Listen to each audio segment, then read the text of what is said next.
All right. Thank you, Ms. Rocha, for meeting with me this afternoon. Please, if you can introduce yourself before we start the interview, that would be excellent. Sure. Good afternoon. Thank you for inviting me to take part in answering these questions for you for your assignment. My name is Michelle Rocha, and I am one of the directors here for HR with Manor ISD. I'll be completing this is my third year that I'm starting, but it would be two and a half because I started half year with HR in Manor ISD, and before that, I was in HR for almost a year in Round Rock ISD. Thank you so much. And my name is Janet Akingbole, and I'm an educational leadership master student candidate. So the first question is about how are hard to fill positions such as bilingual teachers or special education teachers prioritized and supported for staffing? This is something that we always have difficulty in staffing since I have been here and since before.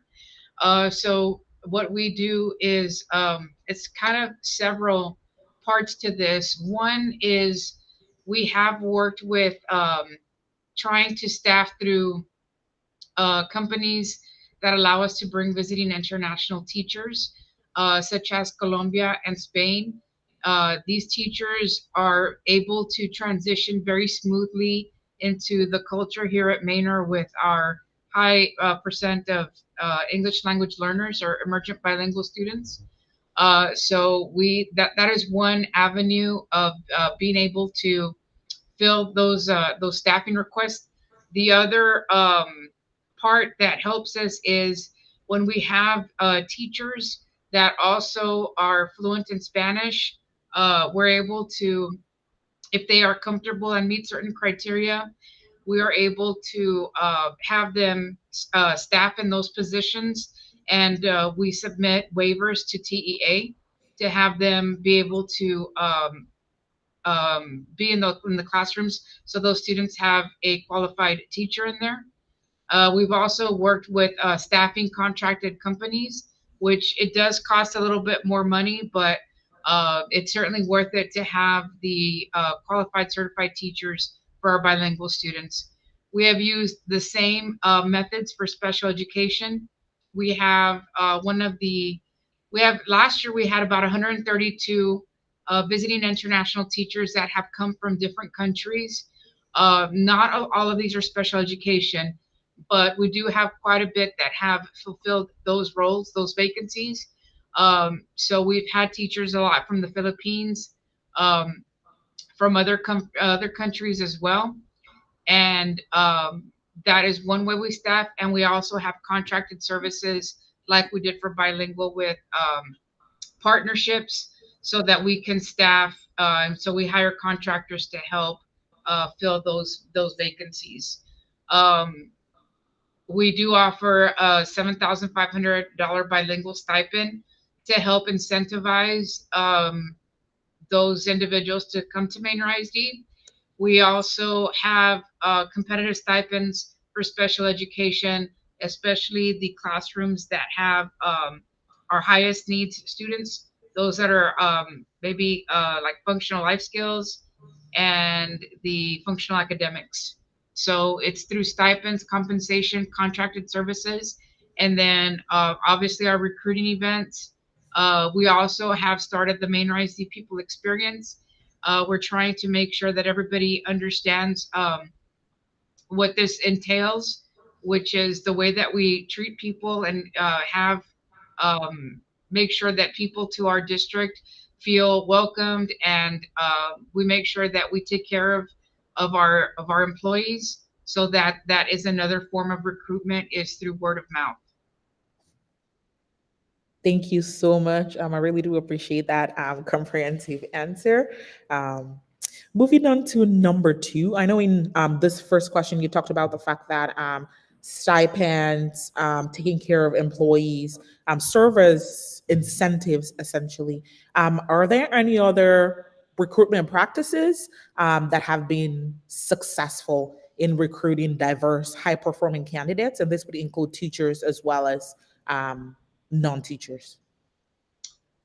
So some of the recruitment practices is one, we have started to build a pipeline. So we have our educator training CTE program at Manor High School. And so the year before and this year, we signed 12 student teachers. And so that helps to make sure that our the people that we are staffing um, look like our students. So we have a 64% Hispanic population and a little bit over 20% Black. And so our student teachers are reflective of that population. And so we gave them letters of promise during our career fair. They actually went around and interviewed with the principals, and principals recommended them for positions. And so some of them began as student teachers while they go to college, and those that received promise letters, um, basically that means that once they graduate from college, that they will have a position with Manor ISD when they meet the qualifications with certification and degree requirements. So that's one of the pipelines that we have built. We have also been working with Texas State with the residency program to make sure to find bilingual candidates and special education teachers and teachers that fit the needs of our students. And basically, we want them to reflect our student population. So those are some practices. We also we analyze our data from job fairs to make sure that we follow up with candidates. And we attend at UT and Texas State. And I feel that, and also we've gone to San Antonio. I feel that when we've gone to those recruiting events, we have seen a high percentage of Hispanic and Black teachers. And so I feel that that has um, helped us with our efforts in recruiting diverse um, employees. Awesome. Thank you. I'm really happy to hear about all of these different things that are being done, kind of behind the scenes that teachers don't necessarily know about or see to help recruit highly talented other teachers. Sure. Coming to the third question, what tools or methods does the district use during teacher selection process to ensure consistency and fairness? So we have a guideline. It's a book. It's called the Manor ISD Hiring Procedures and Guidelines. And so we are very don't want to use the word strict, but we are very have communicated very effectively to all hiring managers that they must adhere to the practices in the guidelines of the hiring protocols that have been established. So some of those in there that are important is one, all candidates must receive the same questions during the interviews.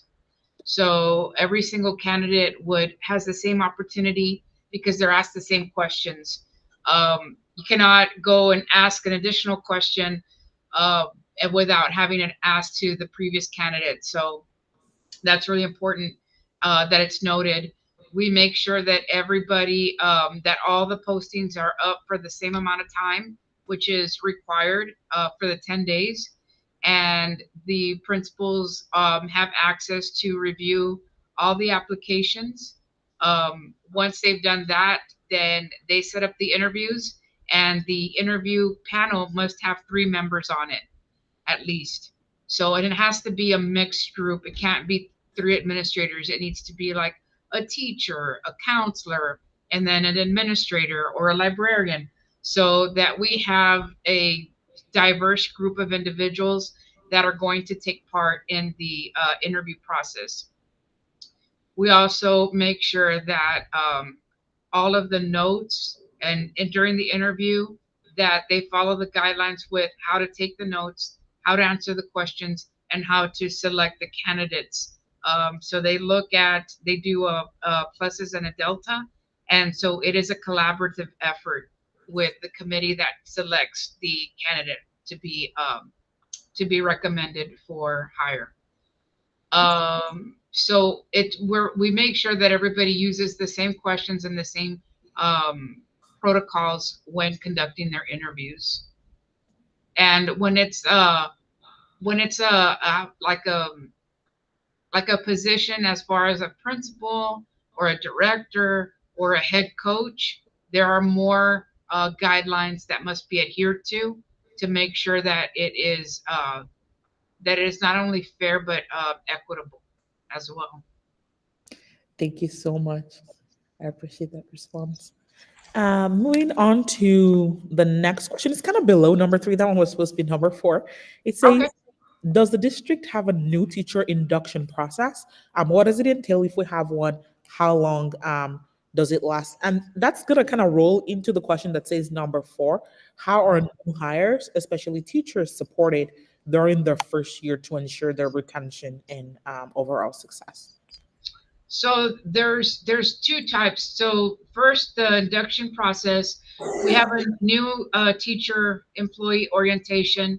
Our curriculum instruction and assessment department really lead that. I know that they come in and they get training on classroom management.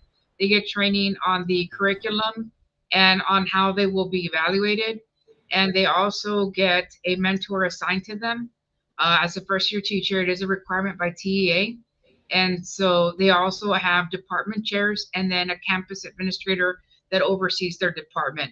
So they have multiple levels of support. They also are given access to modules in Strive where they can complete professional development at their pace and their time as you know their schedule permits. So the induction process is that 2 day. It used to be a 3 day, but I believe it's a 2 day training now. And so they come in 2 days before the regular contract begins, and so they have 2 days to go over all of the ins and outs of the curriculum, the classroom management, and how they will be appraised. It lasts.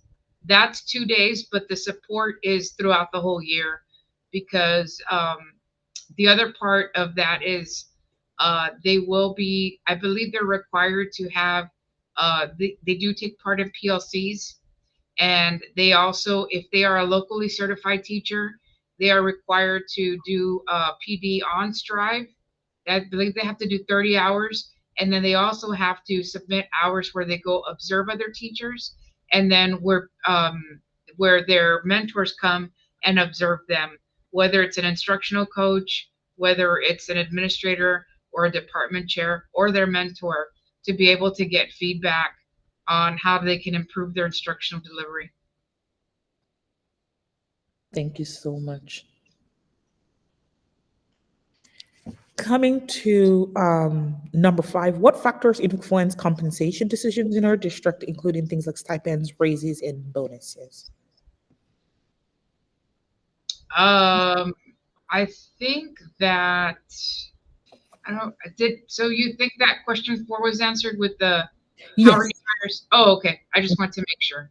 yes. Yeah. So 3.5 and 4 kind of like rolled together, and I believe you've responded Okay. to both of them. Well, so there is one other part to question four with the retention and success, Yes, and ma'am. that is this year we also rolled out stay interviews. So this is an opportunity for principals to speak with their teachers on how they're doing. It's like a pulse check, to see what's going well, what is the challenge for them, and what they can do to help support them. So that's part of a retention strategy for us to be able to gauge understanding of where we need to improve. And then hopping on over to question five. So the year before, and then this past year, we are partnered with TASB, which stands for the Texas Association of School Boards. And so they actually do a market, they help us do a market analysis to ensure that we are paying competitively for all positions, including stipends raises and bonuses are different, but for the stipends and for the pay, we look and see the neighboring districts and what they are paying not only their first year teachers, but also teachers that are veterans and have years of experience. We also look at stipends. We actually did some changes with some of our fine art stipends to make sure that we are offering competitive stipends based on the districts nearest, like Hutto, Pflugerville, Austin ISD, um, Round Rock, and Hayes, and Del Valley. So there's 9 districts that we usually look to see, and that's what we base our market analysis on for compensation. We did work hard to be. I believe right now we're the second highest paying district in the region for teachers, but we might have moved down to third. As far as raises and bonuses, that's a little different because it depends how much you are able to. Every district is different with how they what deficit they're facing, and also with their property taxes, how much they're able to give. But I know that Maynard ISD has been pretty generous, especially the past 2 years, with being able to see that although they couldn't we couldn't do a budget increase or provide a bonus or a raise in June, but we still managed to do it when the Vader passed. And so everybody got that 2% raise in December. And then the year before, we also were able to pass something right near around winter. So both times, Maynard ISD has really worked hard to try to ensure that we are competitive with our neighboring districts, and that if we're able to give more to our teachers, that we do that. Okay. Thank you so much for that response. Um, we're going to move to number 6. What's the process for vetting and recommending internal candidates for promotional positions, like someone who's moving up to become assistant principal from within the district, or who's moving up to become an instructional coach or a principal, a full principal? This is an area that we are working on trying to develop a principal leadership cohort. Uh, for instructional coaches, that usually comes from the CIA department or for within a campus, because they are able to see teacher leaders, and they're able to say, you know what, you've been doing such a good job, and then an opportunity arises. And so I think that that's more campus driven.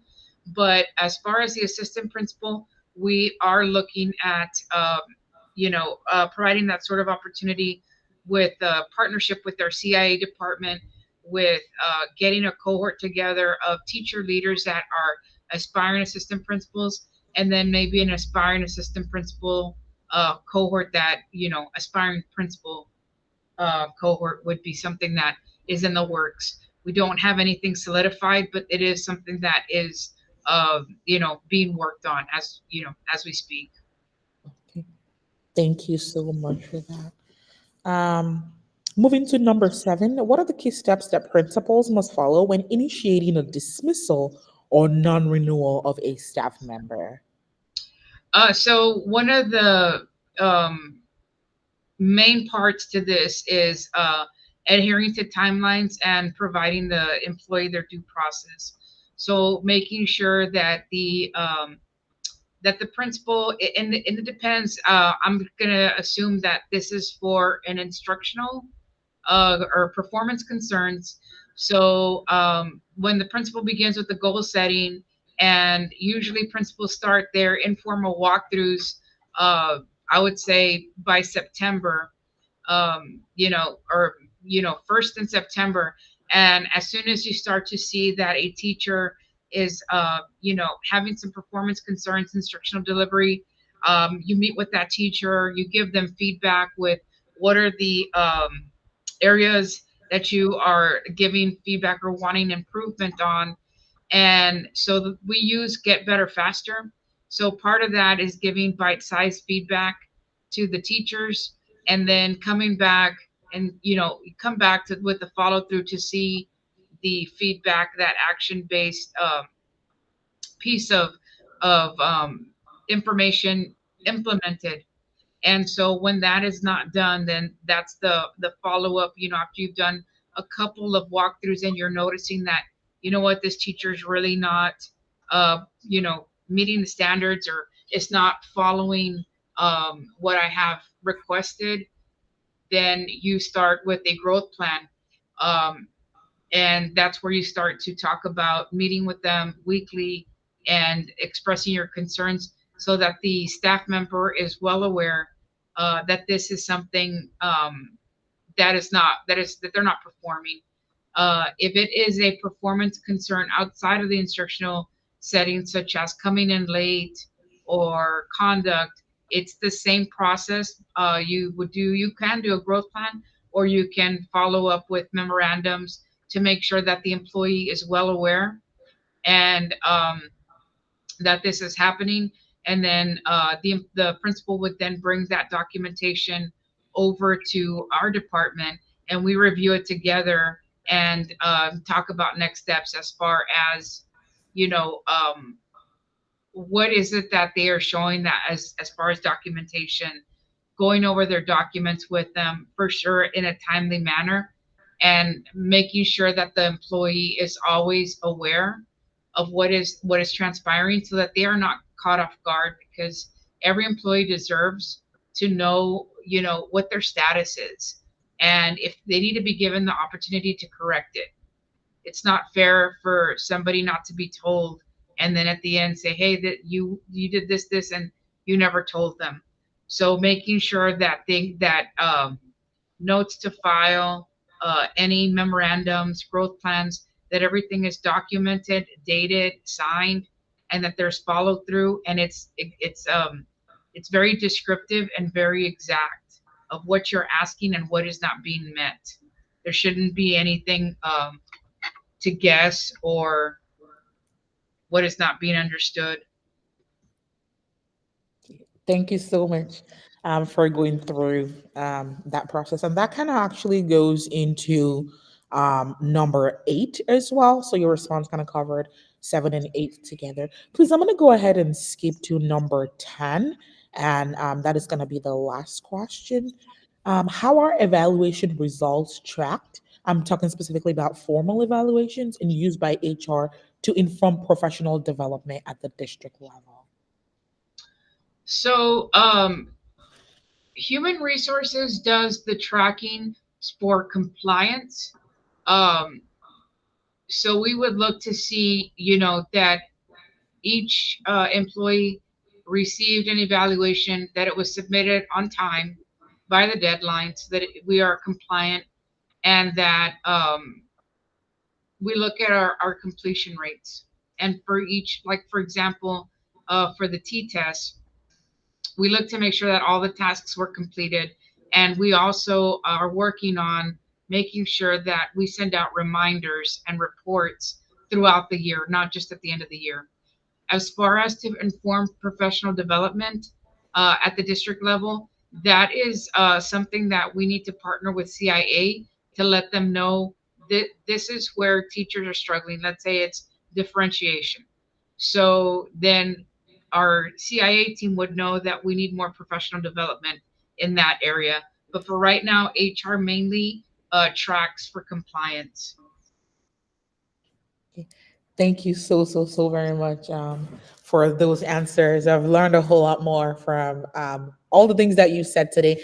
I kind of had a sense of some of these things, but this just kind of helps me put it all in perspective and see the bigger picture as to what's happening behind the scenes. And thank you so much for your good work in and within this district. I appreciate Oh, yeah, of course.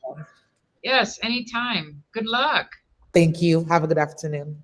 Take care. It was nice meeting you. Nice to meet you. Bye-bye. All right. Bye-bye.